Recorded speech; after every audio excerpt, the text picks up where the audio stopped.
Okay. Okay, and good morning and welcome to another episode of SCORE Training. Remember, SCORE stands for Subcontractor Operational Requirements and Education. And we're going to take you through the 3 types of inspections that you're going to be required to do for all of your major clients. The first one we're going to talk about, say with one of your clients is LPS, they'll ask you for a general property inspection. Now on our inspection sheet, it'll say property inspection with photo. So what we do is, number one, we want to make sure we're at the right address. And of course, as we go to do this, then we have the big trucks driving by. Now, this property address is 559 Ole Road, any town, any state in the United States of America. So the first thing we want to do is make sure we're at the right address, obviously. If we pan across the street, we'll see that we're actually at Ole Road. Okay, and now when we approach the property, we're driving by, we want to take a look. And we can actually see the house number that's listed inside right above the door. Right above the door. Where the light is. It says 559. Okay. So the first thing I'm going to do is I'm going to get my photos out of the way, all right?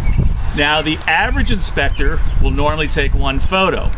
For us, however, we want to be better than average. We want to exceed our client's expectations. So I'm going to take 2 full front photos of the property. I'm not going to take a photo of this section and that section. I'm going to stand where everybody can see me. And I'm going to take my full photo from here, and then I'm going to come over to this side and I'm going to take my photo from this angle.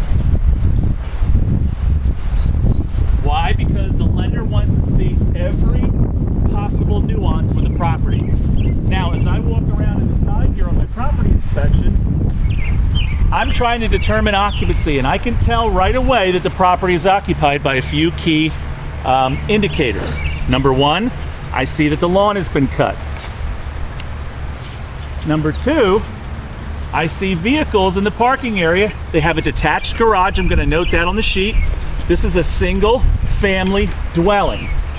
Now, people will ask, well, what type of construction entity is it? Is it a frame?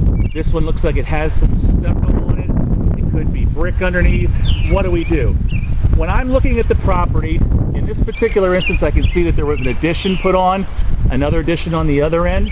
So I'm going to go with frame, okay, because predominantly most of the house is frame. Some people, to identify it though, when they come to the front of the house, they might want to put down stucco because they can see that the front of the house is stucco. What I tell my inspectors to do is do whatever makes sense to you.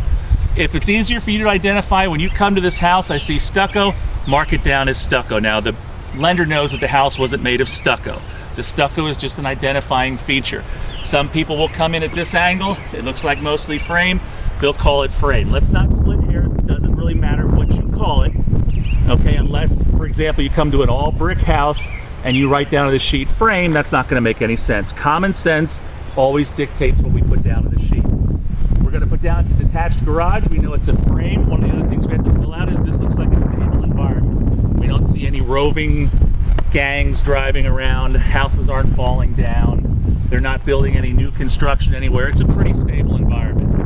Last but not least, condition of the property. Though it's not a new construction, so I wouldn't call it excellent. There isn't even a field for excellent. I wouldn't call it poor. It's probably between fair and good. I'm going to default to the better and call it good. Okay, because I don't see anything falling off the house that would kind of put it into the fair category. Yeah, they need to work on their landscaping. Other than that, though, I would say the house is in good condition. So now we're talking about our first type of inspection, which is a property inspection. So once I've made my photos and gathered all my information, I can see patio chairs on the porch. So that's my 3rd indicator. Lawn is cut, vehicles in the driveway, and I see furniture on the porch. With a property inspection, I am going to try to make contact.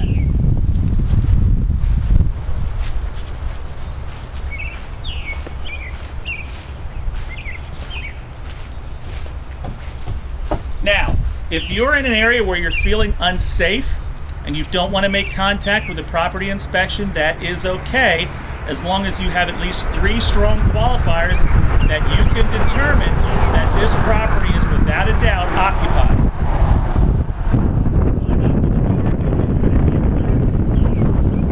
How long do I stay at the door knocking? About a minute. If I knock twice and nobody comes to the door, the person inside either doesn't want to come out or they're preoccupied, they're doing something, so I just move on. Now, I can see the door, actually, the screen door is open. I can see inside. I see furniture. That's all I'm going to do. I'm confident, per the lender's requirements, that this house is occupied. Now, suppose I come and I can only see 2 determining factors. Say there's no furniture on the porch, all the blinds are down, and can't see anything. Maybe there's a vehicle in the driveway, maybe there's not, maybe only the lawn is cut. Electric meter. I'm going to go over and check the electric meter.